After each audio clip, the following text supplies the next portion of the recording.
Welcome back to our channel kung saan tinatalakay natin ang pinakamainit at pinakamahalagang development sa AFP modernization. Sa video na to, pag-uusapan natin ang dalawang magkahiwalay pero parehong critical na development sa larangan ng defense. Una, ang paghahanda ng Japan na mag-export ng isang air defense command and control system sa Pilipinas.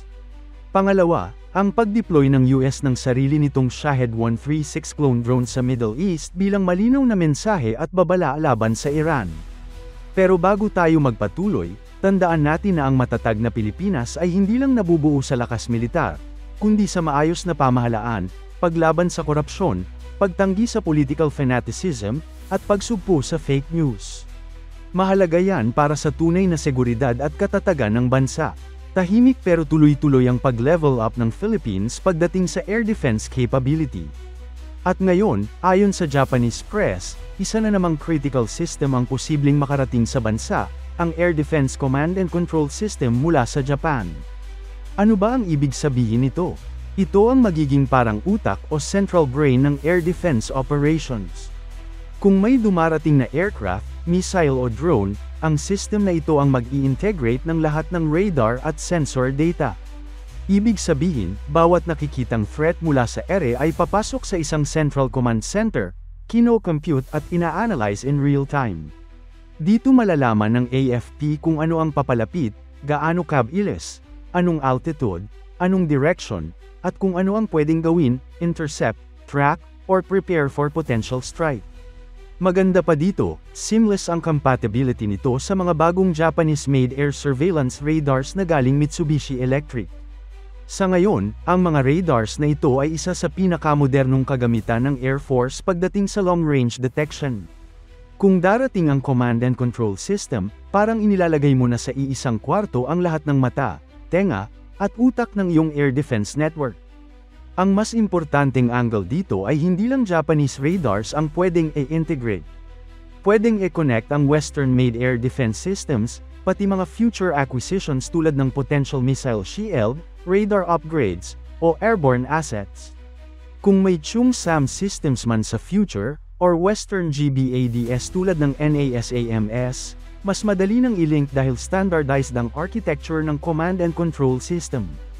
Ibig sabihin, kahit iba't ibang manufacturer, Israel, US, Japan, may paraan para pag-isahin ang data at gawing solid ang defense picture.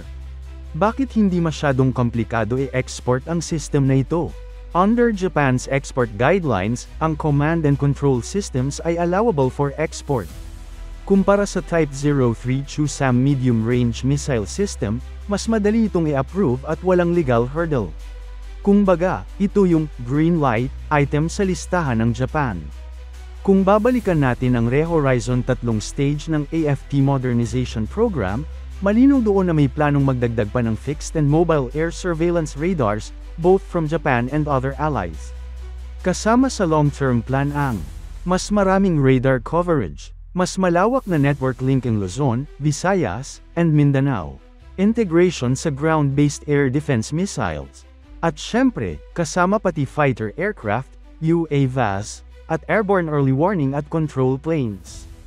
In short, papunta ang AFP sa pagkakaroon ng integrated air defense system, isang full ecosystem na kayang mag-detect, mag-track, mag-intercept, at mag-decide ng real-time. Isa pang interesting na point na nabanggit ng Max Defense Philippines.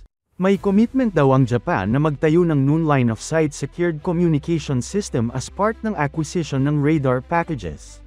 Kapag operational ito, pwedeng mag-transmit ng classified data ang AFP nang hindi basta-basta masi-sniff o mai-intercept.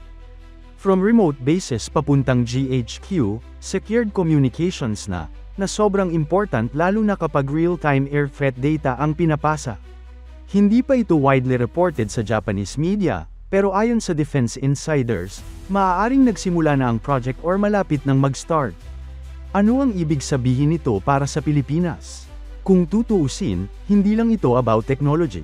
Ang tunay na significance nito ay mas mataas na interoperability with Japan, mas mabilis na response time sa air threats, mas accurate na air picture over the archipelago, mas credible deterrence. Hindi man lagi napapansin, pero ang pinaka-importante sa modern warfare ay hindi lang missile, hindi lang radar, kundi command and control. Ito ang nag-uugnay sa lahat ng sensors at shooters. At sa pagdating ng Japanese system na ito, unti-unti nang bumubuo ang Pilipinas ng tunay na integrated air defense network. Punta naman tayo sa second major story. Nag-deploy na ang US ng sarili nitong Shahed 136 drone clones sa Middle East. Ito ay malinaw na mensahe at warning sa Iran. Dahil kilala natin ang Shahed 136, ito yung Iranian loitering munition na ginamit sa Ukraine at mga conflict zones, na murang gawin pero deadly. Capable siya ng long-range kamikaze attack, low-altitude flight, at mass swarm tactics. So bakit mayroon na ring American version? Hindi lang ito about technology parity. Ang US ay nagpapakita ng tatlong bagay. Kaya nitong tapatan ng Iranian drone doctrine. May capacity itong gumawa ng Shahed-class weapons para sa sariling missions. Handa itong gumamit ng asymmetric assets kapag kailangan, kung saan ginagamit ng Iran ang Shahed drone sa proxy attacks. Ginagamit naman ng US ang ganitong platform bilang deterrence, isang paraan para ipakita na hindi lang sila puro mahal na assets tulad ng fighter jets at cruise missiles. Sa pamamagitan ng Shahed-style drones, may simple at cost-effective tool ang Amerika para mag-signal sa Iran na hindi sila makapagpapaangat ng threat level nang hindi nagbabayad ng kapalit. Bakit effective ang Shahed 136 concept? Bagamat hindi high-tech kumpara sa Western drones, ang Shahed 136 ay effective dahil long range, cheap, mass-producible, mahirap i-detect sa low altitude, pwedeng gamitin sa swarming attacks. Ito ang dahilan kung bakit ginaya ng West ang konsepto, not necessarily to copy, pero para magkaroon ng countermeasure strategy kung saan gagamitin din nila ang ganitong klase ng platform laban sa Iran kung kinakailangan. Why deploy now? Ang timing ay hindi aksidente.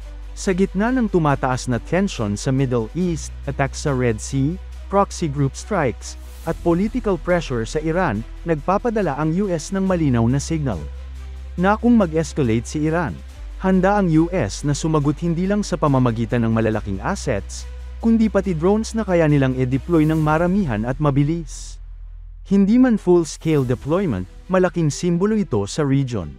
Kapag nakikita ng Iran na pati US gumamit ng Shahed-class drones, malinaw ang mensahe. Hindi lang kayo ang may kakayahang gumamit ng low-cost loitering munition. At kung gagamit kayo ng swarm attacks, may pang-counter swarm ang Estados Unidos. Sa tactical level, advantage ito ng US dahil kaya nilang mag-deploy ng hindi nagbibitaw ng high-value assets. Pwedeng gamitin sa reconnaissance at target marking. Pwedeng maging disposable asset kung kailangan. Pwedeng magamit bilang pang-distract o pang-decoy sa integrated air defenses ng Iranian-backed groups. Pinapakita nito na pumasok na talaga tayo sa bagong era ng warfare. Hindi na kailangan ng billion-dollar jets para makapagdulot ng impact. Minsan, ang instrumento ay isang relatively cheap drone na kayang maglakbay ng hundreds of kilometers at sumabog sa target nila. At kung ang US mismo ay gumagawa at nagde-deploy ng Shahed-style drones, ibig sabihin seryoso sila sa pag-adapt sa bagong trend ng drone-centric conflicts. Magkaiba ang dalawang balita, pero pareho silang nagpapakita ng global shift sa defense landscape. Sa Pilipinas, unti-unting nabubuo ang Integrated Air Defense System. Ang pagdating ng Japanese Command and Control System ay hindi simpleng equipment acquisition. Ito ang central node na mag-uugnay sa radars, fighters, missiles, drones, at future air defense assets. Ito ang core ng National Air Defense Architecture para sa susunod na dekada. Sa Middle East naman, ipinapakita ng US na nag-a-adapt sila sa bagong era kung saan ang low-cost, long-range drones ay may malakas na epekto sa geopolitical signaling at actual warfare.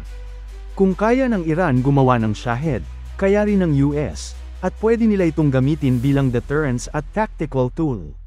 Dalawang balita na parehong nagpapakita na ang modern warfare ay hindi na pareho sa nakaraan.